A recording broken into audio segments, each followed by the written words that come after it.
जय हिंद। आप सभी का फिर से स्वागत है फोर कैटेव स्टडीज के एक नए एपिसोड में। आज के इस एपिसोड में हम लोग देखेंगे BHI 141 के लिए प्रीवियस ईयर के क्वेश्चंस, इंपॉर्टेंट क्वेश्चंस जो आने वाले एग्जाम के दृष्टिकोण से काफ़ी ज़्यादा महत्वपूर्ण है। और आज का सेशन आप सभी के लिए काफ़ी ज़्यादा महत्वपूर्ण होने वाली है। क्यों?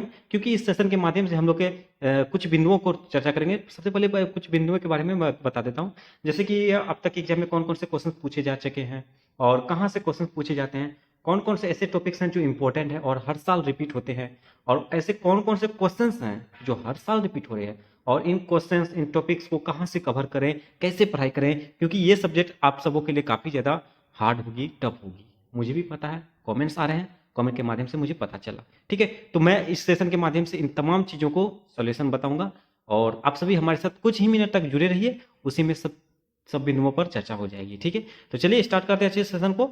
इस सेशन में हम लोग का एग्जाम्पल के तौर पर जो रिसेंटली एग्जाम हुई थी उसके क्वेश्चन पेपर को मैंने लाया है। इसके माध्यम से मैं आपको तमाम बिंदुओं पर चर्चा करूंगा। ठीक है, तो ये क्वेश्चन पेपर आपके दिसंबर 2022 के हैं।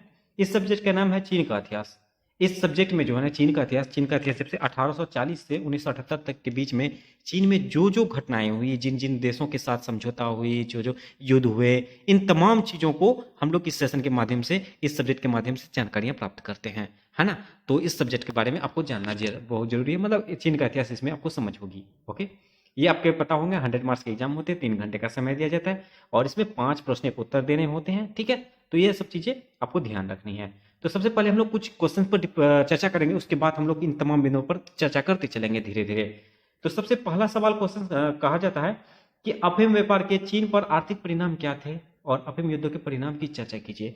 सबसे पहली बात तो आप सबको को मैं बता दूं, ये अफीम युद्ध आपके पास अगर प्रीवियस ईयर के क्वेश्चन पेपर हैं, अगर नहीं भी है तो वेबसाइट पे आप देख सकते हो, या तो मैं अपना टेलीग्राम चैनल पे वहाँ भी PDF अपलोड अवेलेबल है, तो वहाँ से भी आप देख सकते हो क्वेश्चन पेपर।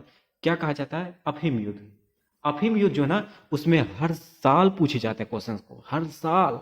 कभी अफीम युद्ध क्या है, अफीम युद्ध के, अभी देखिए अभी पूछ देगा अफीम युद्ध के क्या परिणाम थे, और अफीम युद्ध व्यापार के चीन पर आर्थिक क्या परिणाम था, इसके बारे में। और इसके इस टॉपिक्स के मैंने बहुत ही अच्छी तरीके से सरल भाषा में इसको क्लास करवा दिया है। ठीक है, और मैंने BHI से 141 का जो ना 141 के बहुत सारे क्लासेस अपलोड कर रखा है। इसका एक प्लेलिस्ट भी बना दिया गया है, BHI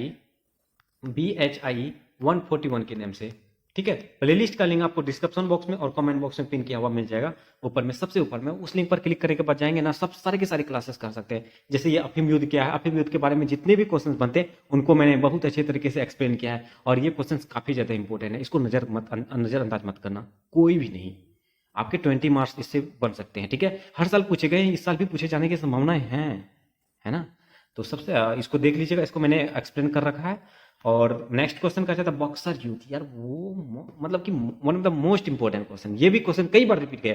और ये बॉक्सर युद्ध अपना भारत में जब बक्सर में युद्ध हुआ था, वो वाली युद्ध नहीं है ये, है ना। चीन का युद्ध के बारे में, चीन के इतिहास के बारे में है, ये दूसरा है। तो इसका हर साल इसको भी पूछा जाता है, कभी असाइनमेंट में पूछ दिया तो कभी एग्जाम में पूछ दिया, कभी एग्जाम में पूछ दिया तो कभी असाइनमेंट में पूछ दिया, मतलब कि कहीं ना कहीं ये पूछे जाते हैं। और ये क्वेश्चन आपको शॉर्ट नोट में भी पूछे जाते हैं कि बक्सर युद्ध क्या क्या कारण थे, ये शॉर्ट में भी पूछे जा सकते हैं। जैसे इसमें आपको लॉन्ग पूछा गया है, कहा जाता है बक्सर के युद्ध के क्या कारण थे, ये 10 मार्क्स के हैं, और विद्रोह का महत्व को समझाइए, ये 10 मार्क्स का है। ये दोनों मिला के 20 मार्क्स में पूछे गए हैं, और कई बार आपको शॉर्ट नोट में पूछे गए हैं 10 अंकों में। तो आप इसको कभी भी नजरअंदाज मत करना, जो भी मैं बोल रहा हूँ नजरअंदाज मत करना, वो कहीं ना कहीं इंपॉर्टेंट है। मेरी बातों पर ध्यान देना आप सभी, ठीक है। और ये भी क्वेश्चन देखिए, ये इसको कोई भी क्वेश्चन जो है इस साल का जो है नजरअंदाज मत करना, ये सबके सब और से मैंने पढ़ा रखा है। आप प्ले लिस्ट में जाएंगे ना, थंबनेल में भी सबका दिख जाएगा। और ये एग्जाम होने से पहले मैंने पढ़ाया था, एग्जाम होने से पहले मैंने इसकी क्लासेस अपलोड कर रखा है, टाइमिंग भी डेट देख सकते हो अपलोड का। तो ये सब चीजें वहां से आप लोग पढ़ के कंप्लीट कर सकते हो। तीसरा क्वेश्चन कहा जाता है चीन में 1911 की क्रांति का संक्षेप में चर्चा कीजिए। चीन में जो 1911 में जो क्रांति हुई थी ना, वो काफी ज्यादा भयानक और इतिहास यादगार थी। तो हर साल पूछे जाते हैं ये भी। मतलब दिसंबर 2020 में ऐसा क्वेश्चन पूछा ना, मतलब जो बोल सकते हो आप लॉलीपॉप टाइप का, मतलब कि लॉलीपॉप टाइप का इसलिए बोला कि इतने अच्छे से क्वेश्चन पूछे गए ना। मैंने क्वेश्चन जब देखा था ना, बहुत खुशी हुआ थी यार, क्या क्वेश्चन पूछा है, जो हाईलाइट था वही पूछा, ऐसा नहीं अंदर से पूछे। ऐसा एक भी क्वेश्चन देखने को नहीं मिला मुझे, है ना। तो इसको देख लीजिएगा। और नेक्स्ट क्वेश्चन कहा जाता है ये शॉर्ट टर्म में, जैसे मैंने अभी क्या बताया था बक्सर का युद्ध, उसी तरह से इसमें भी पूछे जा सकते हैं वो सब। ये टाइपिंग विद्रोह, ये भी क्वेश्चन कई बार पूछे गए हैं। और 4 मई, 4 मई का आंदोलन वहां का ना, 4 मई में एक आंदोलन हुआ था चीन में, वो भी काफी यादगार था। देखिए मैं क्यों इसलिए बार बार बोलता हूँ, आपको बिलीव नहीं है, आप प्रीवियस ईयर क्वेश्चन को देख सकते हो, और मैंने प्रीवियस ईयर के क्वेश्चन को भी अपलोड कर रखा है हर सेशन का यूट्यूब पे भी, तो वहां से भी आप देख सकते हो।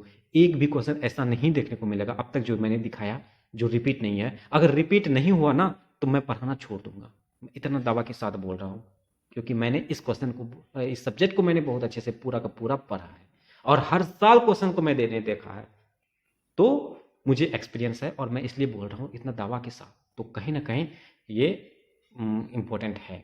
मतलब ये क्वेश्चन जो ना होता ना, एक जैसे अपना भारत के इतिहास में सविनय अवज्ञा आंदोलन, असहयोग आंदोलन, चिपको आंदोलन, भारत छोड़ो आंदोलन, जो महात्मा गांधी के द्वारा जो आंदोलन चलाई गई थी, वो इतिहास में हर साल पूछे जाते हैं लगभग लगभग। उसी तरह ये चीन के इतिहास में ये सब क्वेश्चन हर साल पूछे जा रहे हैं। तो कहीं ना कहीं इसका महत्व जो है ना बहुत ही ज्यादा है।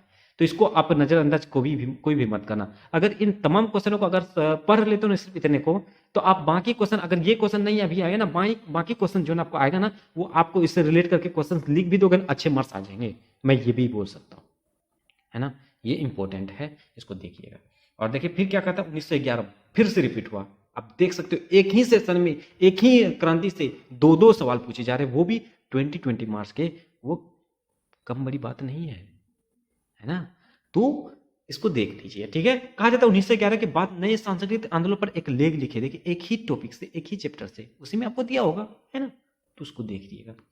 और चीनी राष्ट्रीय आंदोलन में गुओमिंदान एक मजबूत सामाजिक शक्ति के रूप में किस प्रकार उभरा, है ना।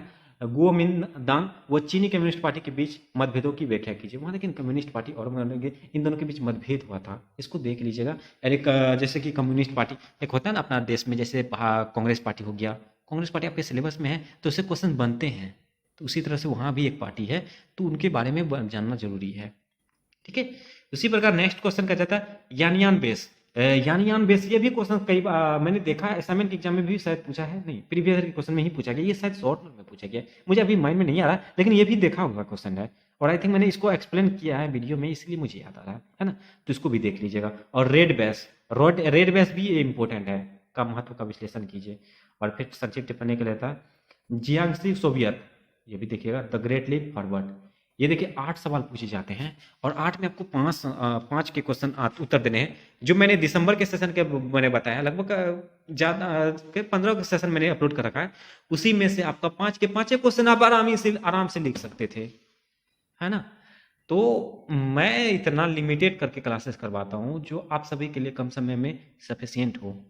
मुक्कर की तरह नहीं कर पाता, मैं नहीं कर पाना कर सकता, मैं आप सबको धोखे में नहीं रख सकता, इसलिए मैं जितना बताता हूँ, अगर मैं थंबनेल में लिख दिया कि इंपॉर्टेंट क्वेश्चन है तो बस इंपॉर्टेंट पे ही फोकस करता हूँ। ऐसा नहीं है कि आप अल्लर झल्लर मतलब कि सब कुछ करवा देते जा रहे हैं, मतलब वो वाला काम नहीं होता मेरे से, बस सफिशियंट करवाना चाहता हूँ, है ना।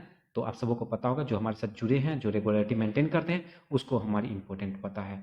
और जो स्टूडेंट एक बार मेरे सेशन में आ जाता है ना मेरे चैनल पे, उसको लगता है कम से कम सर ना इंपॉर्टेंट क्वेश्चन भी बता देना, मेरे लिए बहुत हो जाएगा, क्योंकि मेरे इंपॉर्टेंट क्वेश्चन आते हैं यार, है ना। तो यही रहा आज के सेशन में, उम्मीद करता हूँ। और मैंने अलग से भी वीडियो डाला हुआ जो सिर्फ इंपॉर्टेंट क्वेश्चन के नाम से है, तो उसमें भी आप देख सकते हो, क्योंकि एक ही चीज़ को बार बार रिपीट करना वो भी उचित नहीं है ना। अगर टाइम मिले तो मैं कुछ और जो मेरे नज़र में इंपॉर्टेंट है उसको ला दूंगा, आप सबों के लिए बेनिफिट रहेगा, है ना। ये मेरा मानना है।